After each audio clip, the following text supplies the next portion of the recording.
Good morning, dear ladies and gentlemen. My name is Katalin Liptak from University of Miskolc from Hungary. I am an associate professor at the Faculty of Economics. And now I would like to start my presentation. Today's topic will be the workaholism or a 4 days working week. I believe that in the case of green jobs, attention should be paid to addressing the phenomenon of workaholism and to noticing the pre-burnout state. In green workplaces, more attention should also be paid to employees, as they are an important part of functioning of the system. Heavy work investment is a complex phenomenon which results from attitudes arising from the external environment and the individual.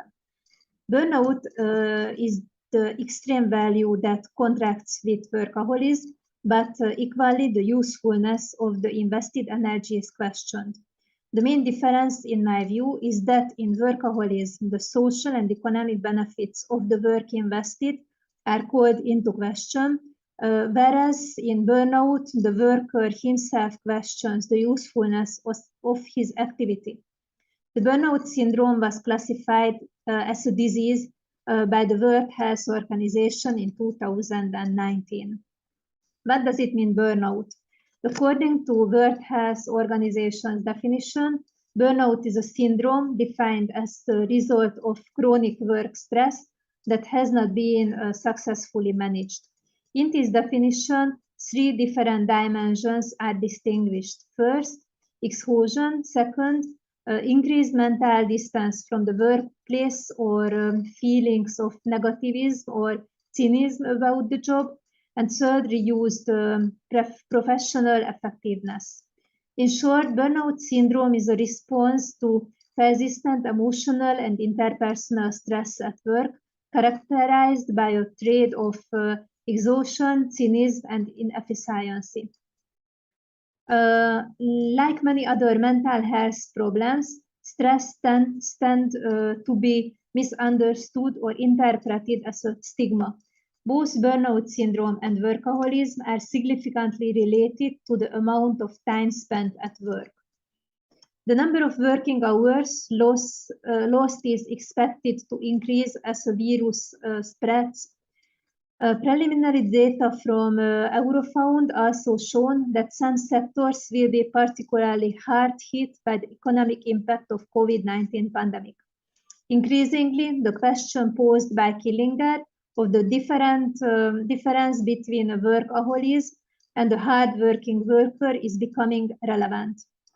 The hard worker is accessible to all, emotional, close to family and friends, and able to maintain a healthy balance between work and personal responsibilities.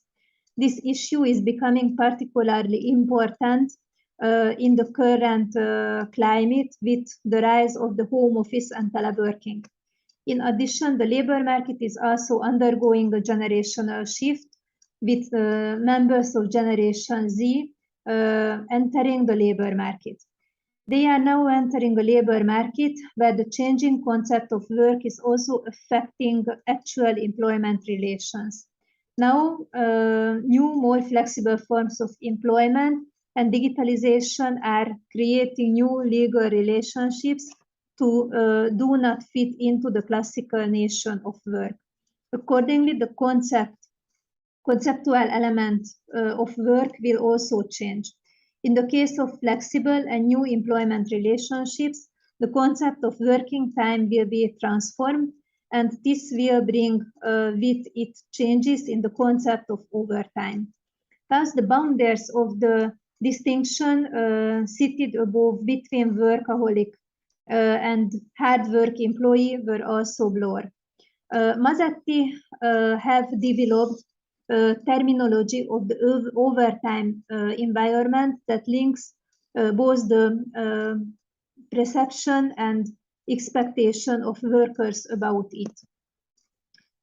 The legal and social importance of working time is illustrated by the fact that the first convention adopted by the International Labour Organization just a century ago was to limit the working time of industrial companies to 8 hours a day and 48 hours a week.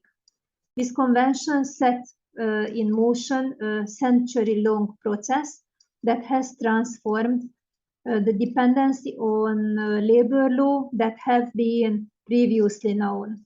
During the Industrial Revolution, workers were allowed to work 12 hours to 16 hours a day, which was permitted by the results of the time and was considered an element that could be freely agreed by the parties under the prevailing conceptual liberalism.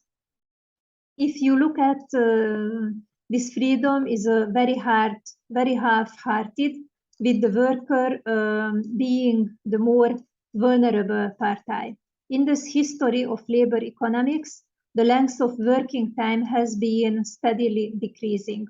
Due to the continuous and rapid changes in the labor market and by the impact of COVID-19 pandemic, terminological process will be future-led to a further reduction in human labor. Organizations in several countries are already showing results. For example, in Germany, IG Metall has achieved 28 hours a week for metal workers on full pay, while in Spain and New Zealand, Unilever company has introduced a 4-day working week on a trial basis. The 4-day working week has become an increasingly popular labor market solution worldwide in the wake of the COVID-19 pandemic, but the invention is not new. It was already used by President Roosevelt in 1929 as a way of dealing with the first Great Depression in order to make more jobs available. Is the shortened working week a tool for crisis management? Some national economists choose the increased working hours in time of crisis, as this increases their productivity in the long term and makes them more competitive. However, the reality is that workers in the most competitive and richest countries in the world economy are working less and less. The more productive a nation is, the more free time is frees up for its workers. It is important to examine the economic question for why companies choose to reduce working hours. Over the past 30 years, several researchers have addressed this question. There are two possible solutions to the introduction of 4 days working week, and the two have radically different effects on both the economy and workers. One is to reduce the working week from 40 hours to 32 or 30 hours, usually with the commensurate reducing in wages. And the other solution is to maintain the 30 hours to reduce the number of days worked. For example, in practice, workers work 10 hours a day and they work 4 days. In the first case, some enterprises decide to reduce working hours purely for financial reasons, as they reduce the wages of their employees proportionally, which also results in a reduction in wage costs and overheads. This is a perfectly understandable solution in the crisis situation or when production is in decline. It is also often used to reduce redundancies. From a national economic point of view, it is important that the reduction in working time should not be at the expense of workers and should not be accompanied by the reduction in wages, as in many increase the risk of poverty due to reduction in earnings. At the same time, there are some farming organizations that keep the wages of their workers and only reduce the number of hours worked, which is preferred solution for workers, as they don't lose wages and can be more motivated as they only have to work 4 days. This is something to look out for in government measures or legislation in each country. Many argue that the reduced working hours mean less consumption and more leisure time, which together reduce emissions and therefore have an environmental impact. The creation of 4-day working week provides an opportunity to create movement at a social level towards low carbon emissions. A common solution to the introduction of 4 days working week is not to reduce working time, but to shift working hours, which means 10 days a day for 4 days. This solution means increased stress for the worker, which is sustained over a long period of time, leads to burnout more quickly. It is also leads to a disruption of a work-life balance, as it is more difficult to manage family tasks in those 4 days. And conclusion, the 4 days working week raises a number of issues, whether they be labor law regulatory issues or simply work organization issues. The economic impact of the introduction of the 4-day working week can now be seen from pilot projects in several countries. Some of the motivations are common to all countries, but the legal solutions are different.